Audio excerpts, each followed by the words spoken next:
सीबीएसईच्या अभ्यासक्रमामध्ये 1ली ते 12वी मध्ये या पूर्ण 1ली ते 12वीच्या अभ्यासक्रमात फक्त 68 शब्दांवर छत्रपती शिवाजी महाराजांवर अभ्यासक्रम असणं हीच पहिल्या तर सर्वात खेदाची बाब आपल्या सगळ्या या देशातील नागरिकांच्या दृष्टीने आहे।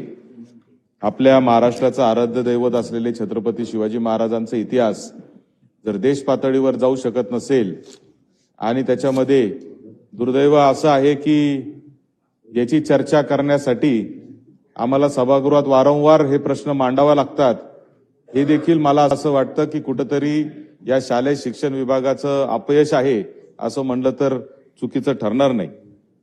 छत्रपती शिवाजी महाराजांच्या या एकूणच जीवनावर 68 शब्दामध्ये कशा पद्धतीने इतिहास मांडला जाऊ शकतो।